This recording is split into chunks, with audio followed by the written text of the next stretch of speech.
Good afternoon. It's Wednesday, the 12th of July, 2023, just after 1 o'clock. I'm your host, Mike Robinson, and joining me today via video link, we've got Alex Thomson and Gevorg Virats. They're in a secret location, which I'll divulge in a minute, and Debi Evans, of course, as usual, on a Wednesday. We're going to kick off with the NATO summit. Now, later in the program, we're also going to be covering health issues with Debi, and also Alex is going to have an update on what's going on in the Netherlands with the Dutch farmers and so on. But here's Biden and Jens Stoltenberg, the newly reinstated Jens Stoltenberg, loving each other yesterday in Vilnius for the NATO summit. And now this wonderful summit began with the news that Turkey has capitulated to the pressure put on it to permit Sweden to join NATO. So let me welcome Gevorg to the program. And Gevorg, I'd be interested in your thoughts on what's been going on with Turkey and why they've decided to allow Sweden to join. Well, greetings, Mike, and greetings to all our dear viewers. It's a pleasure to be with you again. And with this summit and Turkey's behavior prior to the summit, there's a lot really to be said, because right before the elections, there was a situation in Turkey where the rhetoric of the Turkish Minister of Interior was completely anti-American and full of almost hate speech towards the United States. He went on as far as saying that whoever produces anything towards the American interests in Turkey is a traitor to the nation and will have to be fought and will have to be eradicated from Turkey. And other statements like that were very prominent. But then suddenly this change happened, and when we see Turkey behaving very differently. That was pretty clear already during the elections and in the aftermath of the elections, that Erdogan was going to start leaning pro-Western, because his appointments, especially at the key positions of the foreign minister, for instance, or the minister of finance, clearly showed that he was no longer going to pursue his anti-Western agenda as he used to. But now with the summit, we see that the change has been complete, and the direction that Turkey is taking is even a more rapid and strong towards the West than it used to be. Okay, well, look, we'll come on to the detail of this in a second. Before we do, let's just reveal your secret location. Now, I have to admit that this would be my idea of hell, Alex and Gevorg, but just briefly tell us where you are. We are in Durrës on the coast of Albania, and you might not believe it, but that is actually the view from the balcony behind us. Now, because of the camera not coping with this sunshine, it's white out behind us. But if we lean out of the picture for a couple of seconds, the camera will recover, and you will see the deep blue Adriatic waters from which we enjoyed some fresh grilled fish last night. More adverts for the Albanian Tourist Board to follow in extra time, but seriously, a very recommended country for a number of cultural reasons, where people treat each other very decently. But on to Gevorg's main segment here, because Gevorg is going to get into the nitty-gritty now of NATO, Russia, and Turkey, Turkey being a neighbor of his and a particular focus. I would ask viewers not to despair at the amount of Russian text on the screen, because the very reason we've got Gevorg commenting now is because he's watching intelligent commentary coming from Russian sources and Russian language sources, which we don't get in the West. So with that, I'll hand over to Gevorg to set the scene. All right. As we've started already discussing this situation with Turkey, I would like to say that, as I've said already, that prior to the elections, all of the rhetoric that Turkey has begun its elections and pre-election period with was radically anti-American and generally anti-Western. They were trying to build an alliance with Russia, or at least they've been presenting such an alliance as taking place.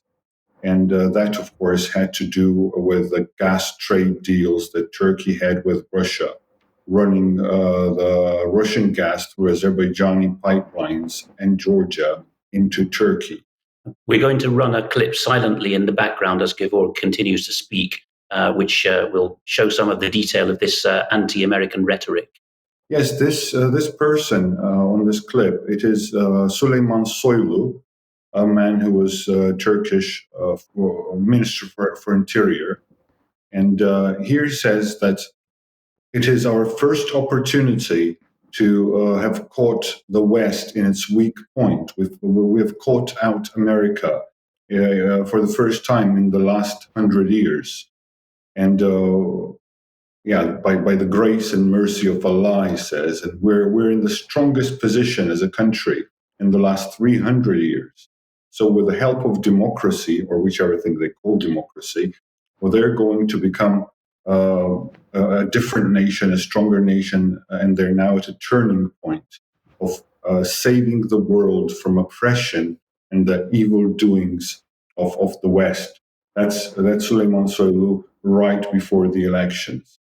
And generally, the whole rhetoric was like that. It wasn't mild. It wasn't softly anti-Western. It was radical.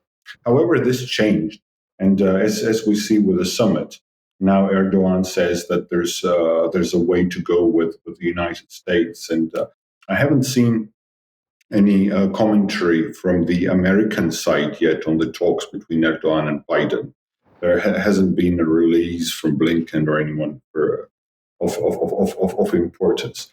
However, the elections in Turkey with the victory that Erdogan's had, and many do call that elections rigged and quite difficult to accept to this day.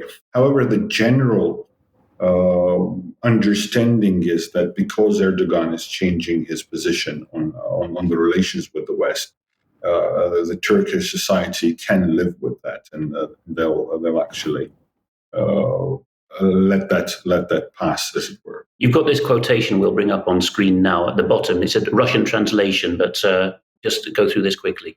Yes, well, this says that, and that's again Soylu from the Interior, says Turkey has achieved a state or approached a line that whoever continues to advance an American-oriented policy in Turkey will be declared a traitor.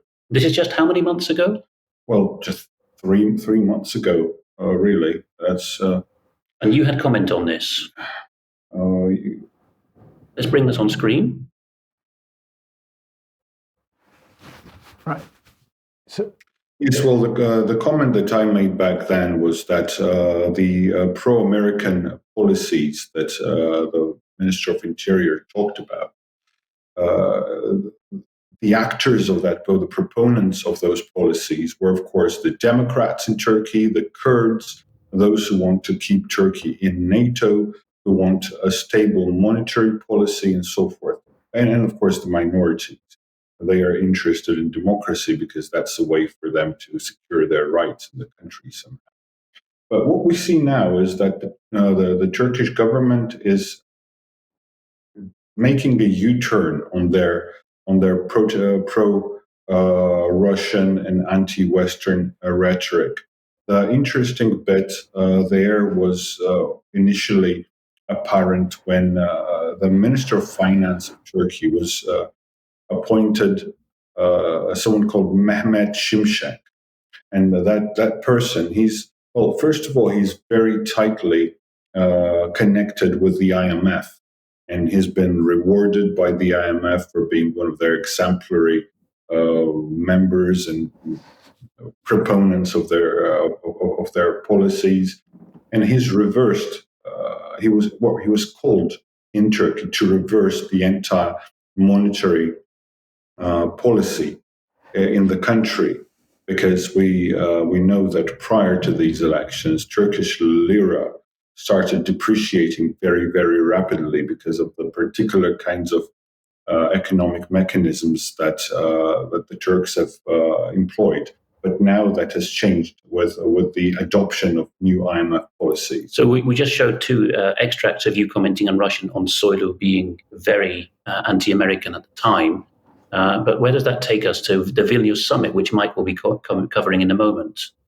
Yes, well, the change now that we see now, also it's important to notice that it did bring about some Russian reaction, and it is going to impact the Russian-Turkish relations quite seriously, because the Russian, well, a member of the Federation Council in Russia has made already a statement about Turkey behaving in an unfriendly manner, and Turkey becoming, and he said, we say it for the first time, that Turkey is becoming an unfriendly state to us. Meanwhile, at the Vilnius summit, here's a close-up. What struck you about this Biden-Erdogan handshake? Well, I don't know. Nothing struck me about this, but it reminded me of the Soviet gerontokratia, the rulership and the leadership of the elders, as it were. And in Brezhnev's periods, if you had a look at Politburo, they were all well in their 70s, and this is something that we're seeing now: Putin, Erdogan, Biden, all round. Macron's wife. We have a couple of minutes left in the segment, but you just want to mention things to viewers here.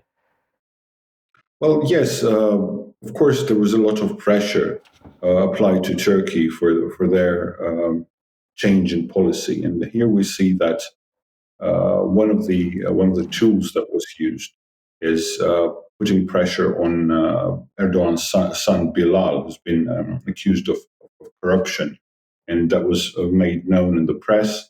Reuters writes about it. And of course, this could go further if Erdogan didn't comply with what was necessary. And then the Turks stuck their oar into the Crimea. They have. There was this very interesting meeting right prior to the summit in Vilnius, the meeting of Erdogan and Zelensky. And they have been discussing the relations between Turkey and Ukraine, where Erdogan has declared that his position of supporting Ukraine unilaterally was very dedicated and committed, and they've been supporting allegedly Ukraine for the whole time. And also Erdogan has mentioned the right of the Crimean Tatars, who are Turkic people in Crimea currently occupied by Russia, their right of self-determination. Prior to that statement, has made a statement about the territorial integrity of Ukraine. So basically what this shows is that Turkey is really looking forward to a role in the future status of Crimea and the status of the Crimean Tatars on the peninsula. Yeah.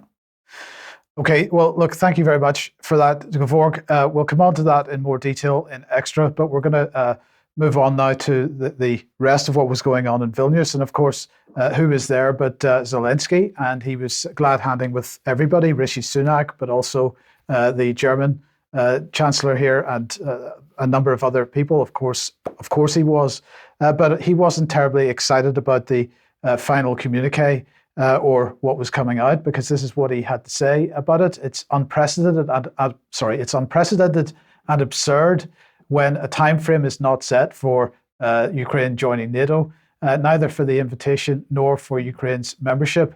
And he went on to say, I believe that NATO, in a NATO that doesn't hesitate, doesn't waste time, and doesn't look back at an aggressor. And of course, he's absolutely dying to be for Ukraine to be a formal member of NATO so that Article 5 can be triggered. But that wasn't all that was going on at Vilnius. There were also agreements with respect to Asia, because of course the NATO 2030 policy is to expand into Asia. And so Stoltenberg agreed and signed an agreement with South Korea here. Nearly said North Korea. That would have been quite an incredible situation. Of South Korea, and also Japan. Japan is also going to be signing what's being described as an individual tailored partnership plan with NATO. This is all about tightening relationships with the alliance. So let's have a picture of them all getting together, all the Asian axis here for Australia, New Zealand, Japan, and South Korea. Well, this hasn't gone down so well with everybody. So this is a report in Pearls and Irritations. NATO's provocative lurch eastward, and the supreme fool Jens Stoltenberg. This is by Paul Keating, the former Australian Prime Minister. So let's just look at what he's saying here. NATO's continued existence after and at the end of the Cold War has already denied peaceful unity to the broader Europe, the promise of which the end of the Cold War held open. And besides, the Europeans have been fighting each other for the better part of 300 years, including giving the rest of us 2 world wars in the last 100.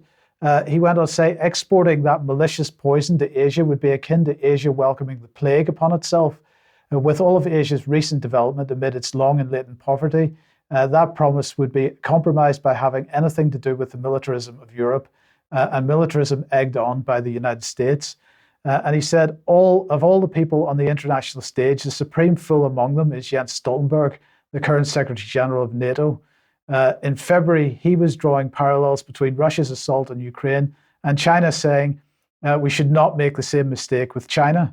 That China should be superintended by the West and strategically circumscribed.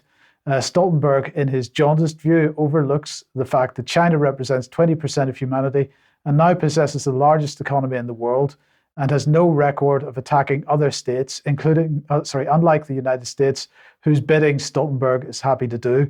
So, Alex, very briefly, what are your thoughts on that?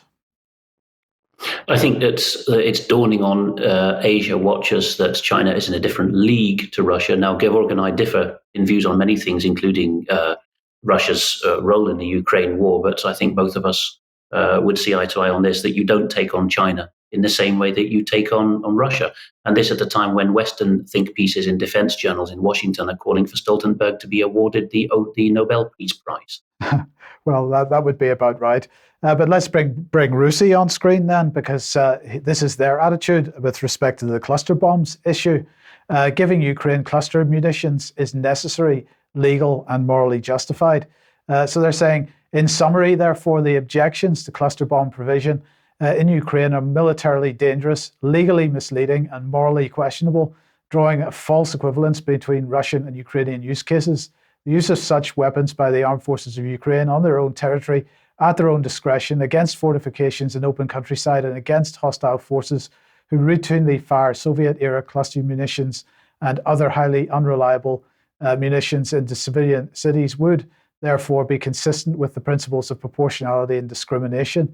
They go on to say that cluster munition provision will not only increase Ukrainian military effectiveness against dug-in Russian forces, but will also help alleviate Ukrainian and wider NATO ammunition shortfalls and barrel constraints. That's quite an admission. Since Russia's current strategy relies on outlasting Western military support capacity, improving the sustainability of Ukraine's artillery capabilities would also increase the incentive for Russia to end the conflict. Therefore, the US is justified in providing Ukraine with cluster munitions to help liberate its territory, which is the only assured means of restoring the right of Ukraine's civilian population to live in peace. Quick thoughts on that as well, I think we need from you, Alex and Gevorg. Cluster munitions for peace. It's pretty Orwellian stuff. For those who missed the background, the White House has green-lighted the supply of these banned weapons to the Ukrainian armed forces. The British government has not resiled from its previous position that that's contrary to international humanitarian law. Gevorg, 30 seconds from you, because among your other duties, you are now an accredited chaplain to the armed forces of Ukraine. You see horrible injuries and the effects on families. Although you take the Ukrainians' position here, what do you think about the West supplying these dreadful munitions? Well, I'll say the following: we cannot justify murders and killings, and we cannot justify war. But when there's a war going on, and when there's an invading force that is Russia, that has all the supplies and everything, and has no moral limits to what it does, and Ukraine being the weaker side, reliant on all sorts of aid that's coming from the West, I think that it is justified that Ukraine will recourse to all the resources possible to secure and protect their people, because genocides genocides in the smaller scale sense, massacres, like what happened in Irpin, Bucha, and other places, Kharkiv and Melitopol, those should be prevented. And the only way to prevent the Russians from committing them again is to drive them out of the Ukrainian territory. That's my position. And made no secret ever. Okay, well, thank you for that. Now, let's change topics then and move on to health. And Debi. Good afternoon. Yes, thank you. Well, just to set the scene for my segment, a story in the Observer and the Guardian. It was an Observer study in the Guardian. Very interesting. It's naive to think that this is in the best interests of the NHS, how big pharma's millions are influencing healthcare. Interesting to see a Northampton GP, Dr. Yasir Javed. He's received £483,561 since 2019 direct from pharmaceutical companies, and more than 43 million was paid to healthcare individuals in 2022. So lots of collaborations between pharma. And there's a couple of graphs on the next slide that will just indicate, so you can see there on the left, the drug company payments to healthcare organisation and individuals has almost doubled in the past 8 years. And the one on the right, the 15 biggest drug company donors to the UK's health sector. So you can see GlaxoSmithKline ahead. But check out that article. It's a very interesting article, which brings me neatly on to, it's that time of the month and it's the MHRA board meeting. But I had to fight to get the joining link. And I only received the joining link after a flurry of 4 emails to the MHRA. I received the link 40 minutes prior to the meeting. So it was kind of almost as though maybe they didn't want me to be there. And I'll be talking about the MHRA more, but I did make it. And as you can see, we're not allowed to screenshot, we're not allowed to take films, but I did make it to the MHRA board meeting. So what did they talk about in the board meeting only yesterday? Well, I can tell you that you'll be very pleased to know that they talked about all sorts of things. And I've just put a compilation on one screenshot here for you. So they talked about the yellow card, tick box. They talked about the O'Shaughnessy review, tick. They talked about the Cumberledge report, tick. They talked about sodium valproate, tick. They even talked about the Patient Safety Commissioner and Her Majesty's Government's response to Professor Dame Angela McLean's pro-innovation regulation of technologies review. And they talked, of course, about Stephen Lightfoot. Now, I'm going to be talking more about what the MHRA did talk about in their board meeting later in Extra. But the things that you'll notice that they didn't talk about were vaccine injuries, deaths that are due to unlicensed products, and a few things that we're going to see moving forward. But one thing that they did talk about was the MHRA's corporate plan. And this that they launched only in July. Now, what does the corporate plan say? Well, what are the strategic priorities? So here you can see, if you look at the ones in green, so 1, 2, 3, 4, maintaining public trust through transparency and proactive communication. Freeze the screen to see the rest, because pretty much it's all, as Alex would say, word soup. Talking about maintaining public trust, that seems to be the most important thing. One thing they didn't talk about on the MHRA board meeting was this article that I saw in The Guardian about a patient has died and 3 were hospitalised in a Sciences chemotherapy incident. Now, the MHRA have launched an investigation into this. And Alison Cave, as you can see, says that patient safety is always, of course, of public concern and a priority. But this version of these drugs differed from a licensed product. So the other things that the MHRA didn't talk about, something that I'm very concerned about, more injections. This time, there's a new vaccine hope for Down syndrome people who they say are more at risk of developing Alzheimer's. Now, I'm very concerned because this article carries a picture of a baby. So I'm asking myself, are we looking at jabbing Down syndrome babies in case they develop dementia or Alzheimer's at a later date? I don't know, but it's concerning. And also another, staying on the baby theme and staying on injections, I saw this story, and the NHS are now rolling out genomic screening immediately for all preterm babies and low weight babies. Now, this is for retinopathy of prematurity.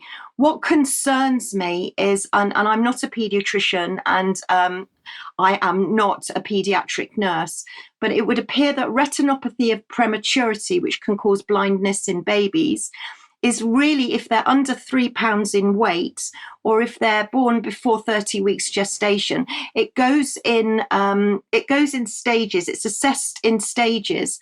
But the treatment that they're talking about rolling out is a monoclonal antibody that will be administered by an injection directly into the eye of these babies.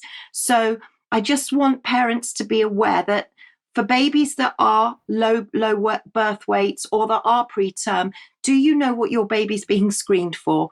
So that's on the NHS website too. So that's just a little concern over newborn babies. Okay, Debbie, thank you very much for that. Now let's move on. If you like what the UK Column does, you would like to support us, please head over to community.ukcolumn.org. There are options to help us out there. You could pick something up at the UK Column shop. But please do share anything you find on the various platforms, especially ukcolumn.org and ukcolumnextracts.co.uk. Now, tomorrow at 1 p.m. In the interview slot, we'll be putting out an interview that I've done with Matt Campbell. This is about the subject we were talking about, I think, on Friday's programme. His aims to get an inquest into his brother's death following 9/11. That inquest has been denied by the Solicitor General, and he is going to take that to judicial review. So join us at 1 p.m. tomorrow for that. Debbie's latest blog is up in 2 seconds. Debbie, what have you got on this week? NHS special, and where are your children going to be looked after if they're not very well? Brilliant. And Debbie, the Vaccine Injured Legal Fund.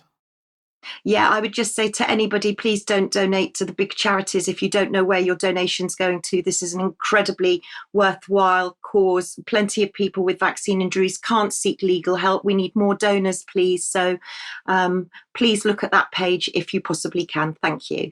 Okay, thank you very much, Debbie. Now, at the Vilnius conference, I was a bit confused because here's Rishi and Alex, he was speaking to Mark Rutte, and so I was a bit surprised by that. Why is he there representing the Netherlands? I thought something had changed.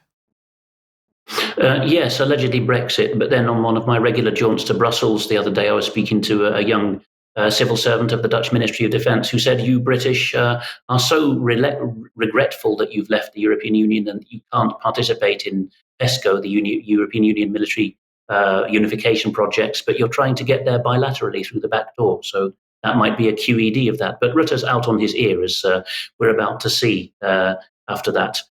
So we don't have time to cover the whole collapse of the Dutch government, but we cannot mention it, cannot leave it without mention. So these will be in the show notes. People can use machine translation software to translate the links that they'll find there. But NRC Handelsblad, a bit like the Financial Times, reports that the problem, the straw that broke the camel's back in this four-party coalition and caused it to fall, was that a smaller member of the coalition, the Christian Union, absolutely refused to limit the numbers of people brought to the Netherlands on family reunification visas after the asylum case of a relative had been granted. This against the will of the larger parties that represent secular business interest, in the case of Rutte's own party, or light, nominally Christian interests, the Christian Democrats. So the opposition came from what we'll see on screen now, ChristenUnie, representing the evangelical Protestants, not the Reformed Protestants. There's a bit fine difference, but a huge difference in politics here.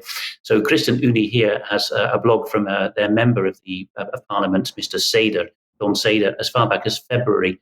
And ChristenUnie there, through the person of their member of Parliament, saying, we absolutely cannot postpone family reunification. This was from February. This has been bubbling under the surface for months.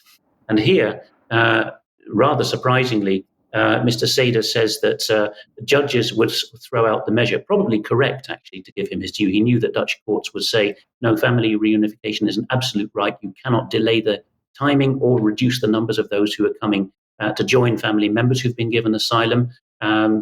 here, another piece which people can find by going to the show notes and using a translation software application. We see here that a representative of the Christian Uni Party, which has gone far left now, far further than you expect from a party of the name Christian, Nathaniel Post, who leads their youth wing, says here in a tense dialogue with a representative of the former coalition partner, the VVD, Rutte's party, which have now fallen out. He says, we couldn't carry on muddling through like this.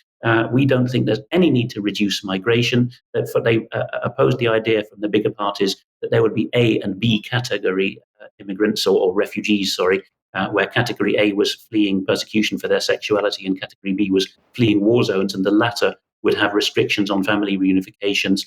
And this causes even Ferry von Weinen, who's the representative of the governing VVD party, to say, I don't know what you're talking about. Everyone knows you can't get a place in school or hospital because of this. The consequence, as reported by Het Parool, along with all the other newspapers, is that Mark Rutte is leaving politics, finally. He's been governing the country for 13 years through 4 coalitions, but the last of them, really, the unprecedented split here was that finally the smaller Christian party, not the most conservative one, but has gone so far left that it was joining D66, the very radical anti-religion party, in saying we absolutely must have as many migrants and refugees, particularly refugees, as turn up on our shores, and their relatives. They've got human rights to bring their families with them, anyone under 25 who's associated with them closely. Just to cover the farmers en passant as well, Europe Reloaded was one of the several sites that covered and then retracted this idea that there'd been a state of emergency declared in The Hague last week. For the umpteenth time in the last 2 years, there was a mass descent of tractors upon the central Hague area to protest in front of Parliament. What was actually the truth of the matter was it was a noodbevel, an emergency order from the mayor to clear the area around Parliament and stop the tractors coming towards Parliament. Not a state of emergency, but sadly the farmers, they're just getting ignored now, and it was not them that caused the government to fall. Their well-known woes was not the problem, it was immigration. And people wanting to know more on Dutch farmers in general, I would point them to this piece written by a deep specialist in agricultural policy and health on the very excellent Brownstone Institute website called The Future of Traditional Farming and Healthcare in the Netherlands. Here you get a bundle altogether of what's being done to Dutch farming and how corporate interests have completely taken over the country, particularly in its agriculture. So are you saying, Alex, that the Dutch farming issue had no impact on the fall of the government? Sadly, that is the case, because the urbanized and more left-leaning half of the country, including a lot of the Christians who are I keep going on about religion in Dutch politics because it's important, much more important than in other Western European countries. The whole left-leaning and urban section of society has determined that farming has to change, probably has to be reduced, some would say to zero, and they have very little sympathy indeed for growing farmer suicides in the Netherlands. Yeah, okay, thank you for that. Now, Debi, let's come back to you, and I suppose a related topic to particularly farming, and we're talking about land grabs in the UK. Yeah, well, we're talking about an attack on animals, an attack on farmers, and land grabs. So I caught this story on Sky News about a daffodil extract that's going to be fed to cows in order to reduce methane production. But then I went to look at daffodils because my mum had always told me that daffodils were poisonous. So I went to have a look, and I found a site, Poison Control, daffodils beautiful but toxic. And it would appear that all parts of a daffodil contain lyserine, and this is toxic. It's especially toxic, actually, to animals, and it can damage their liver, make them feel sick.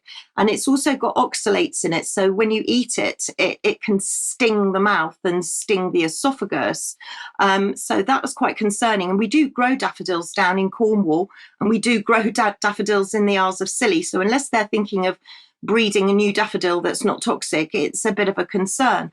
So I went to look at an ITV report that's been talking about farmers who have been losing their grazing land because Natural England, we've reported on this before, but Natural England want to reclaim the land and use it for rewilding and scientific special interest sites.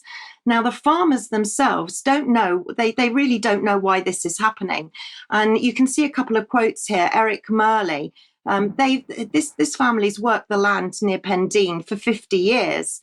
Another chap, Edward Richardson from the charity farm Cornwall, says, I've worked this area now for 13 or 14 years. I've never seen farmers so upset. They don't know what they've done wrong. Well, they haven't done anything wrong. But what we can clearly see is that this is happening in different areas. In Devon, for example, they're reclaiming agricultural and grazing land for solar panels. So in different parts of the country. So looking at Cornwall, we've seen, again, we go back to lithium mining. We've talked about lithium mining before. And now Imerys, who's a French company, have got an 80% stake in British Lithium. I don't know how quite that makes them British Lithium if there's an 80% French stake, but it makes them the largest producer in Europe. So we can see a revival coming back of mining. It's going to be repurposed. So the dream of Cornwall is going to be now mining where we were before, a whole mining revival. So we used to mine clay and tin, but now we're looking at lithium. And we've said about the dangers of lithium a couple of weeks ago. And tragically, just recently, there was a story on Sky about a family of 4 that had died because of a fire due to a lithium battery. Now, it's not just families and people in general that are worried about the safety and the fire risks of lithium-ion batteries, but also a parliamentary question has been asked. So Maria Miller has raised the question of storage and warehousing, because warehousing is exploding, and even e-bike shops, they have been exploding too. So the fire risk is absolutely huge. So we seem to be seeing land that's been used for agriculture and grazing repurposed into the green agenda. Okay, thank you, Debi. Now, Alex, we'll quickly come back to the Netherlands and other political developments there, not farming related, with opposition parties.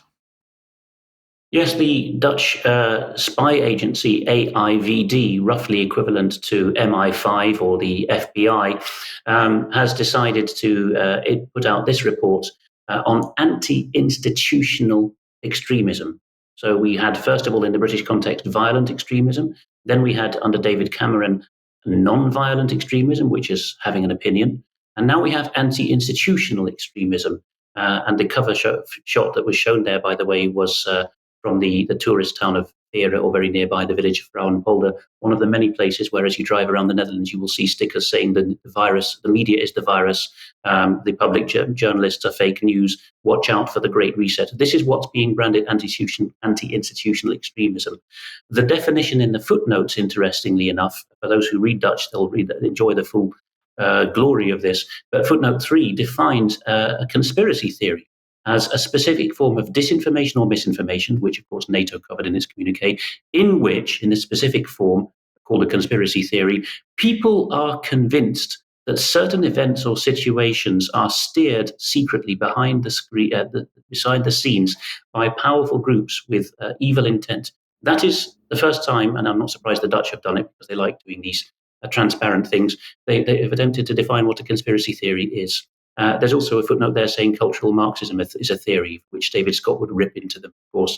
This shot from the report, which came out, as I say, before the government fell, but this is from civil servants anyway, albeit a very politicized one, shows an inverted pyramid. If you flip that so that overheight at the bottom goes to the top, which is government, you can see that for the first time a Western intelligence agency has said that between the citizens, burgers, and the government overheight, remember this should be bottom to top to be more honest, you have 2 ladders going up or down, mediating between the government and citizens in what they call the democratic order, which is what they are there to protect in the Dutch and German spook system, they say so. And these 2 ladders are media and science. So if people lose trust in media and science, then that's when the fun starts as far as they're concerned. They even admit towards the end of the report here that people getting redacted files on recent scandals, such as what happened to those who were pursued for allegedly misclaimed child benefit, which caused great misery, or those who were told that they couldn't find out information about gas fields in the northeast, in Groningen, and all the problems that caused with people's land.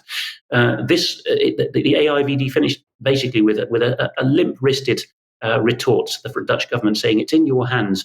You lot could actually be more transparent, and that would be an end of the matter. So the Dutch government is really at institutional level is out for anti-institutional extremists. That would be us, Mike. Yes, indeed. Well, keep going. Yes, I think what we'll do in the interest of time is we'll leave the German section of this to extra time. So why don't we scoot forward to the Bank of England? But in extra time, if we manage to get to it among all the other interesting things we have to cover, we'll see that the Dutch and German governments in parallel have made moves, which I hope we may be able to cover in extra time, to ban the one party in each case that seriously takes a stand against what, in one case, they call the cartel of parties. Okay, brilliant. Thank you, Alex. Well, let's bring them on screen. The Stooges, there they are, the Bank of England. And of course, they're very excited because they've released their latest monetary report. Let's have a look at what they're saying about interest rates. Here we go. Global interest rates have increased sharply since December 2021, they're saying. But don't worry, because it's all in hand. So here's the Financial Stability Report graphic, and they say that the global economic outlook is highly uncertain. And the risk environment is changing. They do appreciate that households and businesses are under pressure from higher borrowing costs, but don't worry your pretty little heads, because UK banks remain strong enough to support households and businesses, even if economic conditions are worse than expected. So don't worry that something like 1 million people, according to their report, are heading towards seeing a £500 a month rise in their mortgage repayments. That's nothing to worry about, because the banks are there to look after you. They will make sure that they will extend the term of your mortgage, or they might turn the mortgage into an interest-only mortgage, so that by the time you finish paying it, you still won't own your house. Don't worry about that. They're there to help us. So let's have a look at this quote from them. Although the proportion of income that UK households overall spend on mortgage payments is expected to rise, it should remain below the peak experienced in the global financial crisis in the early 1990s. And just remember that if we think back to the early 1990s, we were seeing something like 4,000 homes being repossessed every week. Again, they're quite convinced that isn't going to happen again. At the moment, it's sitting something like 400 per week, but we're not going to see it rising to 4,000, they say, because the banks they're resilient, people are resilient, and everybody's going to be okay. And if you believe that, you'll believe anything. So the Bank of England, trying to dig themselves out of hole and failing miserably, will continue to report on this. Okay, where does that take us to? That takes us to France. Alex, what's going on there? You can see the results on screen now of a vote taken by the French Senate, the upper house, and you can see that only 17 out of over 300 votes were against. And you might think that this was something uncontroversial here, but what this was the renewal of the multi-annual military framework law, the military program law for the period 2024 to 2030. If you look closely at the logo, you will see that the French Ministry of Defense is called the French Ministry of the Armed Forces. This armée means all three service branches, not just the land army. They are unashamed of this now. They are the ministry that champions the armed forces interests. That's what's gone through the upper house, much like the recent French Senate vote that we covered on spying on people's phones, without so much as a squeak. Here's what the fuss is about in the few channels like Sud Radio that have bothered to dig into it. When it was going through Parliament, the Assemblée Nationale, this text attracted very little debate. So what's on screen is the part of the law that's just been passed, and which will ironically enter into force on Bastille Day, this Friday, which will revise the framework law for the ministry, for the armed forces. So the law that's passed has got this section which says Chapter 2, General Principles of the Framework Law on the Armed Forces, will be amended to read that if there is a real or foreseen threat, anticipated threat, that menaces the essential activities of national life, etc., territorial integrity, the institutions of the Republic, which means the politicians are about to fall, or of other natures justifying international efforts, the usual get-out clause, then they will be able to, you'll see it halfway through the text here, to requisition or to commandeer, you can also translate it. You can also just use the French word requisition in English. All persons, whether physical, natural persons, or legal entities, and all goods and services required by ministerial decree. The decree will even be able to go out to be issued not just by the Prime Minister, but as we see at the bottom of this extract, that the Prime Minister can tell other administrative or military bodies that they have the power to commandeer French persons, including citizens abroad. Those who are requisitioned or commandeered will be told that they have to serve the nation in this capacity. There will be some kind of compensation afterwards, but they'll be selected here for their physical and psychological aptitude, as you can see on screen at the moment, and their professional savvy and technological know-how. And if it's a company, they have to give all their resources and do work for the state. This is the extent of who can be commandeered.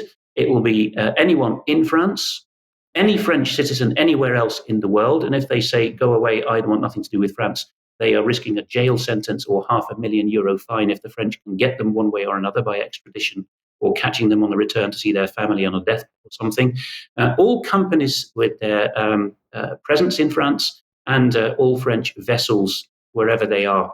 There's the fine, €500,000 or 5 years in jail.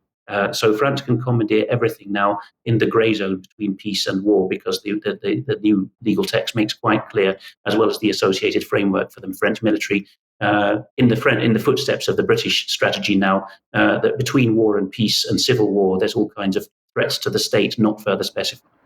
And are we talking about them lifting people off the streets effectively? I cannot see any reason why that would not be the case, actually. The Ukraine and Russia during the current war have had footage emerge of men being grabbed, even old men and teenage boys being grabbed off the streets. I don't see any block to that in the text of the law or in the morale of those who command the French armed forces. I think it's perfectly possible. Yes, okay, thank you. Now let's move on to the UK and psychological operations here against UK citizens. So this is Influence Wargaming Conference 2023. This is the second conference of its type held by the Defence Science and Technology Laboratory. And this is all about furthering the thinking on wargaming and influence effects. It was held at Sandhurst, at the Royal Military Academy, Sandhurst, and it was hosted by the Defence Science and Technology Laboratory, the Development Concepts and Doctrine Centre, and the Joint Information Activities Group. It was attended by more than 150 military and civilian defence officials, as well as representatives from other government bodies. So let's just turn that upside down so that you can see what was on their little poster that they were playing with. Now this, we might make fun of this in some ways, but actually it's very, very serious. And one of the things we might make fun of is this, because this delegates, they say, were also able to take home a card-driven game, and there it is. It's called POP! Which means powers of persuasion, which they can use to create influence efforts and achieve a given goal. So what is this about? Well, let's understand what it's about, because here is, this is Ben Wallace, of course, Secretary of State for War, who was presented with the Influence Wargaming Handbook. This was developed by a team led by Colin Marston, who's on screen there. So let's have a look at the Influence Wargaming Handbook. Here it is. Let's just have a look at what it says. Human behaviour is a central concern of much defence and security activity. And operational success frequently depends upon influencing the attitudes, perceptions, and behaviour of different audiences. It goes on to say the Influence Wargaming Handbook seeks to explain how wargaming can be used to better represent and explore influence effects across a range of policy, force development, planning, education, and training problems. So what they're talking about is using wargames to develop behavioural techniques to use on various people, including the public, in order to make sure that you have the right defence outcomes at the end of the day. Let's continue with this. It says the importance of audiences is recognised in UK defence doctrine with the addition of integrated action into to the two existing tenets of mission command and manoeuvrist approach. Now that might seem like word salad, but let's continue. It says integrated action can be described as the audience-centric orchestration of military activities across all operational domains, synchronized with non-military activities to influence the attitude and behavior of selected audiences necessary to achieve successful outcomes. So this is about influence, it's about changing behaviors, it's about changing attitudes, and perhaps the people that are having their behaviors and attitudes being changed won't understand why or how or what changes are happening. It goes on, influence is defined as the capacity to have an effect on the character or behavior of someone or something or the effect itself. It goes on, influence has many parallels with information activities which seek to affect the will, understanding, and capability of audiences to change their behaviors. So I want to get some comment from Alex on this in a second, but I believe that this should be viewed in the context of the integrated operating concept, which we've talked about many times on this program. Let's just bring it on screen, and particularly this part of it, because the integrated operating concept, which forms defence doctrine in this country, is based on the idea that home, that's the UK, is no longer a secure sanctuary where we may choose to launch interventions unhindered. And if they choose to launch interventions, in other words, they don't want any opposition to those interventions, and home is no longer considered safe. So, Alex, to my mind, this looks very much like a wargaming in order to produce psychological operations against the UK public in order to produce a defence outcome which perhaps the Ministry of Defence and the government would like to see. Would that be a fair assessment of what's going on? It's more than a fair assessment, Mike. It was stated as such in terms 40 years ago in Gordon Welchman's book. He was a GCHQ wartime code-breaking hero, a book called The Hut 6 Story, which in the later suppressed final chapter covered his rehiring 30 years after the end of the war, so mid-70s, by the MITRE Corporation in the USA. He got into trouble for his frankness about this, in fact, called FBI hassle. But he said that by the mid-70s, early 80s, there was already this accepted consensus in the US that the battle was among your own population and for their minds. It went underground for decades. It re-emerged with some rather Tim Nice but dim characters in the British Army saying, this is what we're going to do from now on. Everything's the grey zone. We've covered that for ages. And the latest incarnation of it is that the French and now the Dutch, in ways that we've covered this very news episode, are coming to the surface saying we can't have anti-institutional extremists. We can't have people going against the narrative. In the case of the Belgian government, they're writing to their citizens that you lot are not performing according to specification. You're not producing enough money for the government per head of population. They're that honest about it now. But all of that, so we're going to have to reframe your mind. But it's all come from post-war thinking, which ultimately comes from the Third Reich. And I don't just throw that around lightly. We can trace the lines from the Forschungsamt, the Nazi Signals Intelligence Agency, through to the corporations that really own the NSA because they have far more staff than fully sworn NSA and GCHQ civil servants and who control the NSA and GCHQ data. That was in place decades ago, and now the whole of NATO seems to be in agreement with it. Yes. Okay, thanks for that. Let's end, Debbie, with immigration. Yes, lots of talk at the moment. And as David pointed out on Monday, RAF Scampton is going to be possibly used to rehome asylum seekers. And I just want to bring everybody's attention to what's going on in Dorset, because the Debi Stockholm is the barge that's going to be moored in Portland, just off the Dorset coast, Portland. This is going to be home to 500 migrant men. Now, the population of Portland is 13,562. And what people are complaining about is that there's no infrastructure, exactly the same as people in other parts of the country. The NHS is beyond capacity and there's been no consultation. It's all been very secretive. The MP, Richard Drax, he's also come out and said that this barge is not in the national interest. Now, at the moment, the barge, which you can see there is 3 stories tall, has 222 cabins. Well, if it's got 222 cabins and it's meant to be homing more than 500 men, then you can imagine the overcrowding. At the moment, it's in dry dock in Falmouth. I caught a piece on our local news last night on BBC Spotlight, which just gave an idea of some of the funding. So you can see there that the government are going to give Dorset Council a one-off payment of £377,000, plus they're going to be giving them an extra £3,500 per asylum seeker. And this is to fund PCSOs, to give them English lessons, and also apparently to organise activities. However, Corporate Watch, I'm a great fan of watching for Corporate Watch. If anybody doesn't know Corporate Watch, please go and check them out because they do great exposés. They did a great expose on South West Water for me personally, so I know they're very good reporters, they're honest and ethical reporters. They've done an expose on the 200-year family business behind the Bibi Stockholm. So what does the report actually say? The report says that it has been used as a floating detention centre in the Netherlands and Germany. Now, this barge it's had terrible things happen on it. It's engineless, so it can't move. Once it's there, it's there. Once it's moored, it's moored. There's been violence, sexual exploitation, poor sanitation. There's also been a death where somebody didn't receive medical attention in time. But it's owned by 90% of the Bibi Line group is owned by the Bibi family.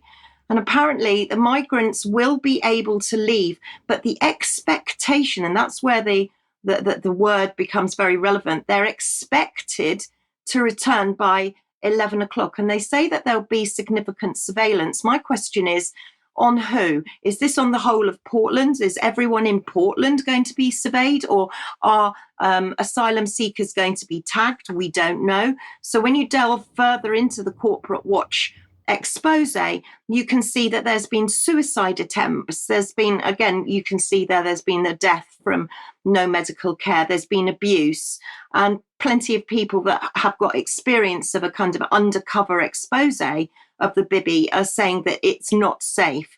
According to Corporate Watch, it's going to cost £20,000 a day to charter and berth. And that equates to over 11 million in 18 months. And the other beneficiary is Langham Industries, who are an engineering company who have been given regular donations to UKIP.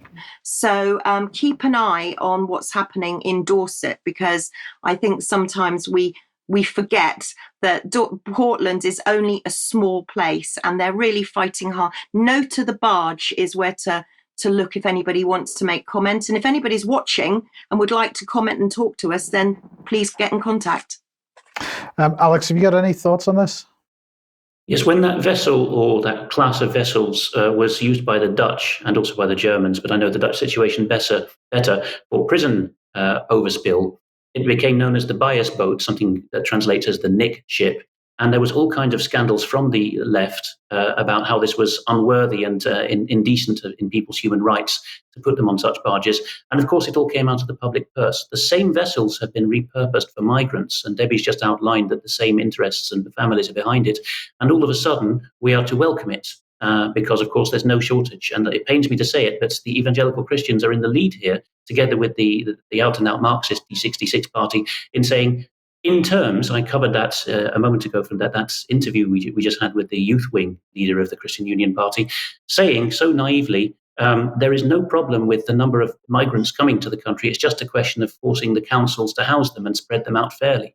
So people that blinkered have brought us into this position. The corporate interests just regard it as places to stuff people into and make money. But the difference, of course, this time is that there's a bottomless purse because of the human rights angle. Yes. Okay. Now we're just going to end with one slide. We'll put on in 1 second. But the COVID-19 inquiry has been progressing, as we all know, and it was interesting that a couple of days ago, they were covering the behavioural aspects of this. Now they even talked about the Mindspace document at one point. I think it was on Monday, but they were not in any way negative about that. The testimony that was being given was very pro, it seemed to be. But I just thought, Alex, I would ask, since this is the 12th of July, and of course this is the famous day when the Orange Marches happened in Northern Ireland, who do you think would be the best person that the COVID inquiry could decide to bring on to give evidence today? If you really wanted to rattle the cage, you would bring someone on like the political leader of Sinn Féin IRA, wouldn't you? Well, let's just show the photograph then, because this is from the COVID inquiry this morning. And yes, there is Michelle O'Neill, and that's exactly who they did bring on to give evidence today. So I doubt very much, Alex, you can correct me on this. I'm sure it wasn't intentional.